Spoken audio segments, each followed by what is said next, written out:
मंदिर का प्रवेश द्वार और उसके आसपास का पूरा क्षेत्र तबाह हो गया। परीक्षण से पता चला कि मंदिर 14वीं सदी से लेकर 17वीं सदी के मध्य तक पूरी तरह से बर्फ में दब गया था। ये जो पत्थर यूज में लाया गया वह पत्थर यहाँ पर कहीं उपलब्ध ही नहीं।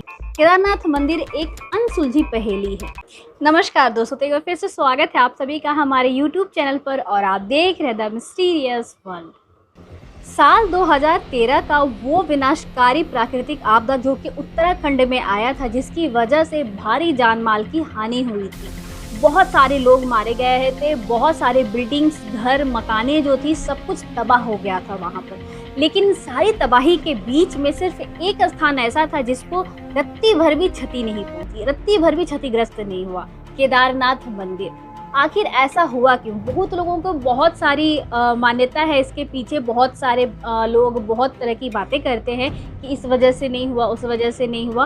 तो इससे जुड़े कुछ फैक्ट्स जो है, कुछ तथ्य जो है हम आपको बताने वाले हैं इस मंदिर के बारे में कि आखिर ऐसा क्या है केदारनाथ मंदिर में, आखिर किस वजह से इतना विनाशकारी महाप्रलय के बावजूद कुछ नहीं हुआ उस मंदिर को। तो चलिए इस वीडियो में हम इसी के बारे में जानने वाले हैं।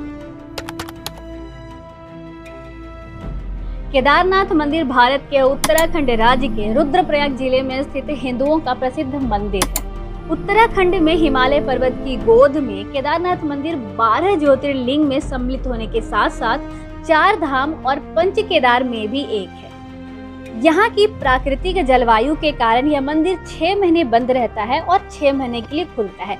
यानी कि मंदिर अप्रैल से नवंबर माह के मध्य ही दर्शन के लिए खुला रहता है, बाकी के टाइम में ये बंद रहता है। पत्थरों से बने कत्यूरी शैली से बने इस मंदिर के बारे में कहा जाता है कि इसका निर्माण पांडवों के पौत्र महाराजा जन्मेजय ने कराया था। यहाँ स्थित स्वयंभू शिवलिंग अति प्राचीन है। आदि शंकराचार्य ने इस मंदिर का जीर्णोद्धार करवाया।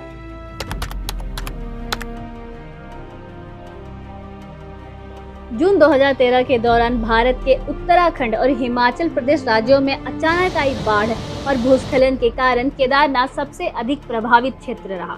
मंदिर के आसपास की मकानें बह गई। इस ऐतिहासिक मंदिर का मुख्य हिस्सा एवं सदियों पुराना गुंबद सुरक्षित रहा, लेकिन मंदिर का प्रवेश द्वार और उसके आसपास का पूरा क्षेत्र तबाह हो गया। केदारनाथ मंदिर एक अनसुलझी पहेली है। केदारनाथ मंदिर का निर्माण किसने कराया, इसके बारे में बहुत कुछ कहा जाता है, पांडवों से लेकर आदि शंकराचार्य तक। आज का विज्ञान बताता है कि केदारनाथ मंदिर शायद 8वीं शताब्दी में बना था। यदि हम ये ना भी समझे, ना भी माने, तो भी यह मंदिर कम से कम 1200 वर्षों से अस्तित्व में है।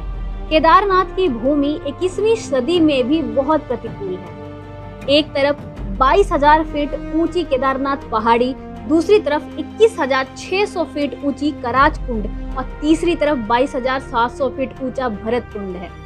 इन 3 पर्वतों से होकर बहने वाली 5 नदियां मंदाकिनी, मधुगंगा, चिरगंगा, सरस्वती और स्वरंदरी।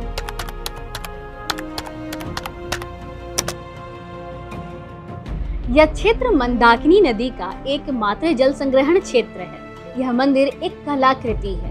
कितना बड़ा असंभव कार्य रहा होगा ऐसी जगह पर कलाकृति जैसा मंदिर बनाना, जहां ठंड के दिन भारी मात्रा में बर्फ हो और बरसात के मौसम में बहुत तेज गति से पानी बहता रहता हो। आज भी आप गाड़ी से केदारनाथ धाम तक नहीं जा सकते। फिर इस मंदिर को ऐसी जगह क्यों बनाया गया? ऐसी प्रतिकूल परिस्थितियों में 1200 साल से भी पहले ऐसा अप्रतिम मंदिर कैसे बन सकता है? 1200 साल बाद भी जहां उस क्षेत्र में सब कुछ हेलीकॉप्टर से ले जाया जाता है, जेसीबी के बिना आज भी वहां एक ढांचा खड़ा नहीं हो सकता है। यह मंदिर वहीं पर खड़ा है और न सिर्फ खड़ा है बल्कि मजबूती के साथ खड़ा है। वैज्ञानिक अनुमान लगाते हैं कि यह मंदिर यदि 10वीं शताब्दी में पृथ्वी पर होता तो यह हेमयुग की एक छोटी अवधि में होता।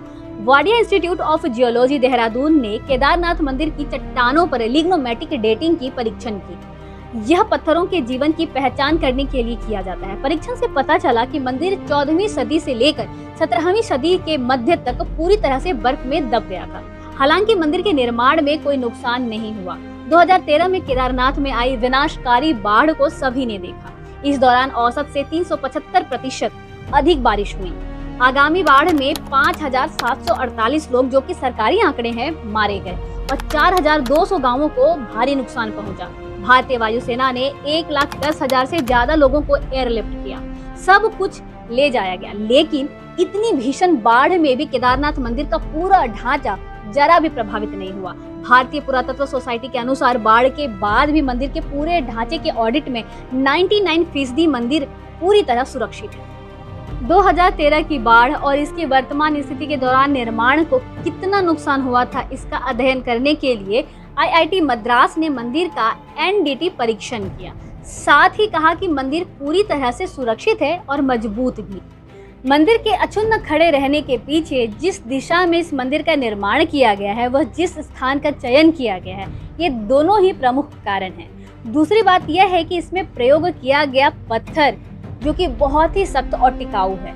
खास बात यह है कि इस मंदिर के निर्माण के लिए जो पत्थर यूज में लाया गया, वह पत्थर यहाँ पर कहीं उपलब्ध ही नहीं है। तो जरा सोचिए कि उस पत्थर को वहां तक कैसे ले जाया गया होगा।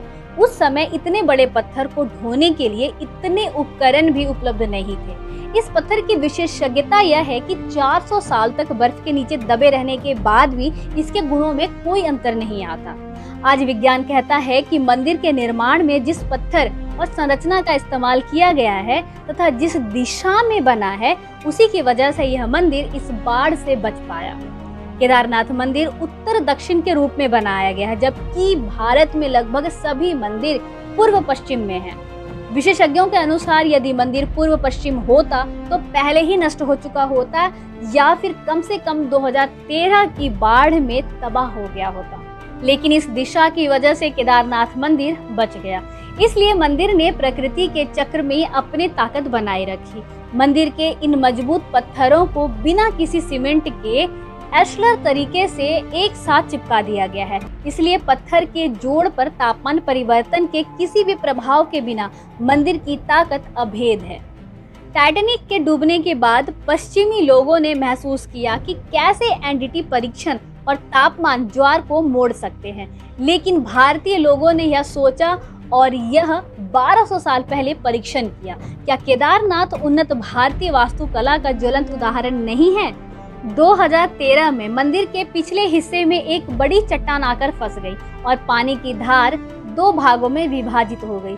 मंदिर के दोनों किनारों का तेज पानी अपने साथ सब कुछ ले गया, लेकिन मंदिर और मंदिर में शरण लेने वाले लोग सुरक्षित रहे, जिन्हें अगले दिन भारतीय वायुसेना ने एयरलिफ्ट किया। सवाल यह नहीं है कि आस्था पर विश्वास किया जाए या नहीं, लेकिन इसमें कोई संदेह नहीं है कि मंदिर के निर्माण के लिए स्थल, उसकी दिशा, उसकी निर्माण सामग्री, यहाँ तक कि प्रकृति को भी ध्यान से विचार किया गया था, जो 1200 वर्षों तक अपनी संस्कृति और ताकत को बनाए रखेगा।